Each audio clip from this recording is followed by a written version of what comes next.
Welcome to Math Data, Statistics, and Probability Mastery. Session 1 begins with the habit that controls every investigation. Ask a question that expects variation. A statistical question is not merely a question containing numbers. It asks about many observations whose answers may differ. From there, strong data work follows a cycle. Ask, collect, organize, analyze, and conclude. In this lesson, 10 real situations will help us identify populations and samples, classify variables, protect units and paired observations, and write conclusions that say exactly what the evidence supports. Keep one question in mind throughout. What does each row represent, and what is being measured about it? Example 1. A clinic manager asks, how many minutes do patients wait before seeing a nurse? First, identify the observational units, the clinic's patients. Next, identify the variable, each patient's waiting time, measured in minutes. Different patients will usually have different waiting times. That expected variation makes the question statistical. Compare it with, what time does the clinic open? The opening time is one fixed fact, so that question is not statistical. Notice the complete reasoning. Many patients, one waiting time value per patient, a clear unit, and values that form a distribution. Clinics study that variation to plan staffing and improve service. Example 2. A city wants the average daily commute of all 18,000 municipal employees, but it surveys 600 employees. The population is the complete group named in the research goal, all 18,000 employees. The sample is the smaller group that actually supplies data, the 600 surveyed employees. Do not define the population by who answered. Define it by who the conclusion is intended to describe. A sample is useful when it represents that population. If the city surveyed only workers at one downtown building, the method could miss employees with very different routes. Sample size matters, but selection matters first. Example 3. A library records each visitor's membership type: adult, youth, senior, or guest. Ask whether the values measure an amount or name a group. These values are labels. They sort visitors into categories, and averaging the labels would have no mathematical meaning. Therefore, membership type is categorical. The library may count how many visitors belong to each category, but those counts do not turn the original variable into a quantitative variable. The observational unit is one library visitor. The variable is that visitor's membership type. This distinction guides the display. Category counts belong naturally in a frequency table or bar graph. Example 4. A delivery company records the number of packages delivered by each driver during one shift. Values such as 42, 55, and 61 are numerical measurements, so the variable is quantitative. More precisely, it is a count, because a driver does not deliver a fraction of a package in this setting. The natural unit is packages per shift. A bare entry such as 55 is incomplete. 55 packages per shift communicates both the amount and its meaning. Supervisors can compare package counts with route length and traffic, but they should not confuse a larger count with better performance unless those conditions are considered. Example 5.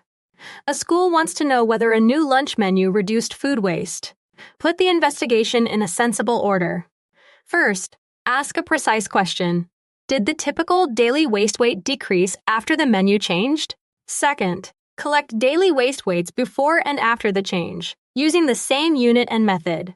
Third, organize the measurements by week or menu period. Fourth, analyze centers, spreads, trends, and unusual days. Finally, conclude by comparing the evidence with the original question.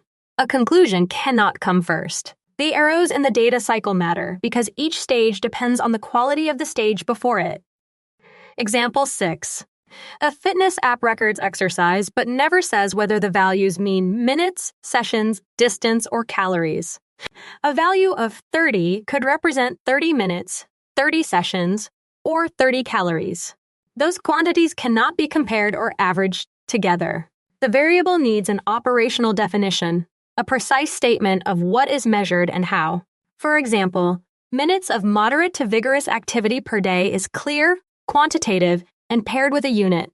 Good data should let another reader understand every value without guessing. Clear definitions make changes over time meaningful and prevent a polished chart from hiding inconsistent measurements. Example 7. A grocery owner records cash, card, or mobile payment for 200 purchases. Separate the object described by each row from the feature recorded about it. Each row describes one purchase transaction, so the observational unit is a purchase. The recorded feature is checkout method, a categorical variable. The unit is not automatically the customer, because one customer could make more than one purchase. This row-level thinking prevents double counting and confusion. It also tells us what a total means. 200 observations means 200 purchase transactions, not necessarily 200 different people. Example 8. An energy company asks whether customers use less electricity after receiving a conservation report. The possible influence is whether the customer received the report. That is the explanatory variable.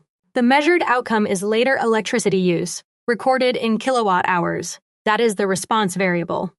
The arrow from explanatory to response describes the research question. It does not prove cause. Customers who read conservation reports may differ in other ways, and weather or household size may affect energy use. A causal conclusion requires a design that controls competing explanations, not merely two variables with an association. Example 9. A teacher records quiz score and hours slept for each student.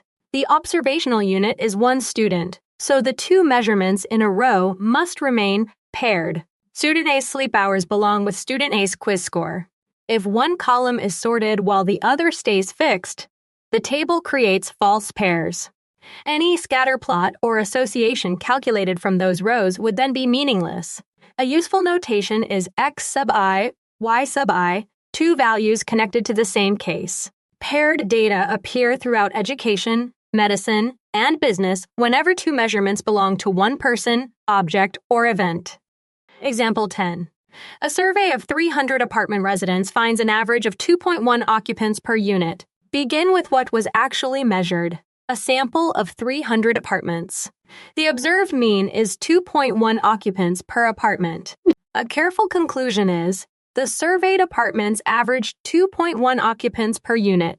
Do not say every apartment has 2.1 occupants. A mean summarizes variation and need not equal any household's actual size.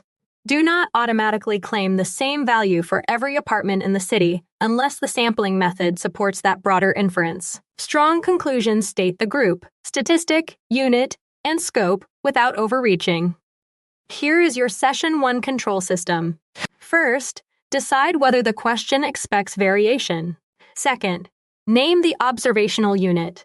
What does one row represent? Third, name the variable and its unit.